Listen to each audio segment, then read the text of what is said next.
ഓണം ആഘോഷിക്കാം കവിത gold and ഡയമണ്ട്സിനൊപ്പം കൂടുതൽ തിളക്കത്തോടെ.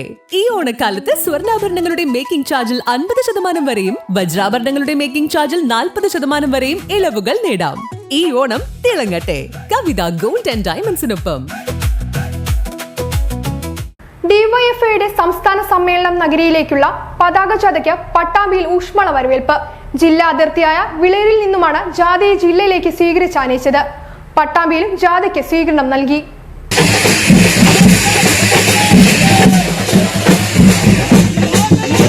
ഡിവൈഎഫ്ഐയുടെ 16ാമത് സംസ്ഥാന സമ്മേളന നഗരിയിലേക്കുള്ള പതാക ജാഥയ്ക്കാണ് പട്ടാമ്പിയിൽ ഊഷ്മളമായ വരവേൽപ്പ് നൽകിയത്.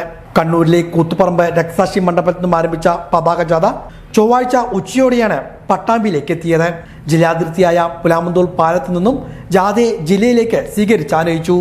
നേതാക്കളായ R Jayadevan, Shibi Krishna, K C Riyasudheen, T Gopalakrishnan, N P Vinayakumar, A M Jithin Raj, P V Ratheesh, P M Arsho, M Ranjith, N Rantheesh തുടങ്ങിയവരുടെ നേതൃത്വത്തിലായിരുന്നു ജാഥയെ ജില്ലയിലേക്ക് സ്വീകരിച്ചാനയിച്ചത്. തുടർന്ന് പട്ടാമ്പിയിലും ഊഷ്മളമായ വരവേൽപ്പാണ് ജാഥയ്ക്ക് നൽകിയത്.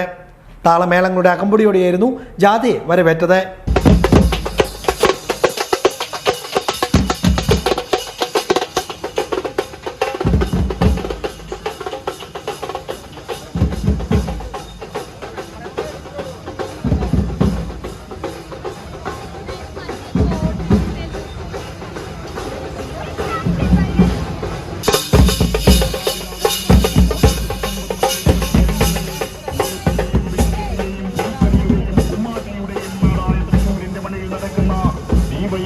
തുടർന്ന് മേലെ പട്ടാമ്പിൽ നടന്ന സ്വീകരണ യോഗത്തിൽ ജാഥ captain P S Arun Babu സംസാരിച്ചു.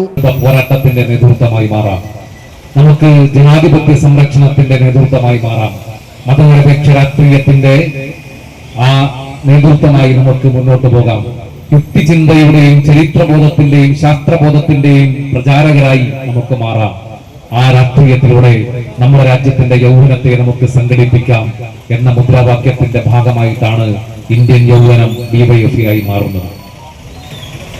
1980-കൾക്ക് ശേഷം 4.5 പതിറ്റാണ്ടുകൾ പിന്നിടുമ്പോൾ ഈ വർത്തമാനകാല രാഷ്ട്രീയം പരിശോധിക്കപ്പെടുമ്പോൾ ഇന്ത്യയുടെ യുവത്വത്തിന് ആവേശം പകർന്നു നൽകുന്ന നിരവധിയായ പോരാട്ടങ്ങളിലൂടെയാണ് ഡിവൈഎഫ്ഐ മുന്നോട്ട് പോകുന്നത്.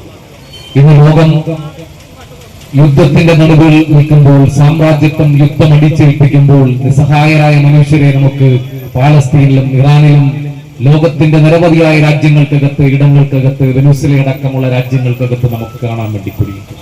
ആയുധ കച്ചവടക്കാരായിട്ടുള്ള സാമ്രാജ്യത്വം അടിച്ചേൽപ്പിക്കുന്ന യുദ്ധവിറയ്ക്കകത്ത് ലോകം പകച്ചു നിൽക്കുമ്പോൾ പാൽമണം വിട്ടുമാറാത്ത പാലസ്തീനിലെ കുരുന്നുകൾക്ക് മുകളിലേക്ക് ആകാശത്തുനിന്നും പെരുമഴ പോലെ പെയ്തിറങ്ങുന്ന ബോംബ് വർഷങ്ങളുടെ മുമ്പിൽ ഒരു ജനത നിസ്സഹായരായി മാറുന്ന കാഴ്ച.